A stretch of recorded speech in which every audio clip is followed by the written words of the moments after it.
Hi, I'm Dr. John McGuire, horn professor at Colorado State University. I'm here today to give you a few pointers on preparing your 2015 All-State Audition music, No. 52. Important things to note with this piece. The style of this piece is very calm and serene. Always strive to make this as smooth as possible, paying attention to the connections between notes and avoiding bumpy playing. Remember that dynamics are relative.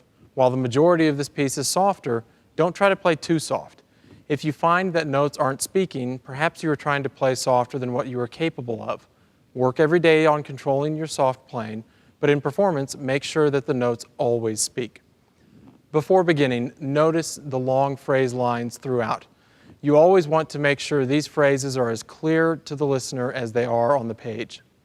A high level of control over your airstream will make the dynamics, slurs, and phrasing much easier. The key of this piece is concert G, which is D for the horn. From the very first note, take care to always subdivide in your head. The first note is a long note followed by eighth notes. Rhythm should be a primary focus in every piece. Right notes don't count unless they are played at exactly the correct time. Poor rhythm will always be marked off. The first two phrases are very similar in their style and shape. Strive for smooth connections and control over the hairpin dynamics. Focus on using one long, uninterrupted airstream for each phrase. Don't try to play too soft yet, but rather focus on playing with a solid stream of air.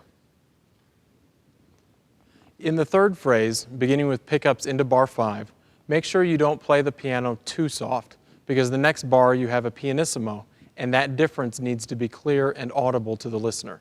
Whatever is the softest you can control should be your pianissimo. Then your piano is simply one step above that. In bar 6, you see a grace note on the second eighth note of beat 2.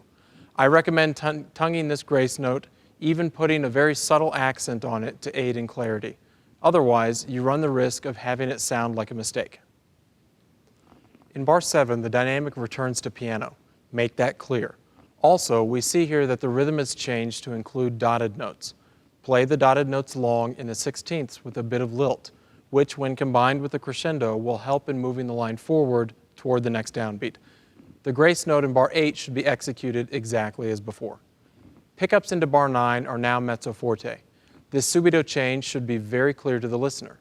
Use lots of fast, forward-moving air. This will also aid in making the large leaps, which are the widest of any in the piece. The decrescendo in bar 10 comes back down to mezzo forte, but the decrescendo 2 bars later comes all the way down to piano. Make the difference between these obvious, because it helps to set up the last section of the piece. The last 4 bars should have even changes of dynamic through the hairpins. Remember to hold the last note for 2 full beats. Tapering the note tastefully would add a nice touch to the end. Now, for your reference, here is a full performance of the piece.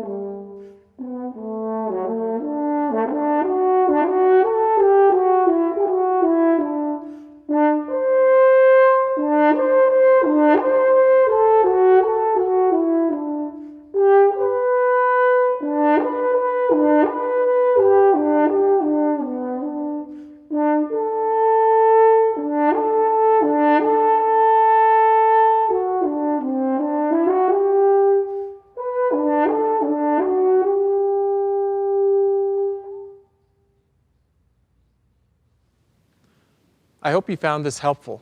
If you should have any questions or would like any clarifications, please don't hesitate to contact me directly via email, which is at the bottom of the screen.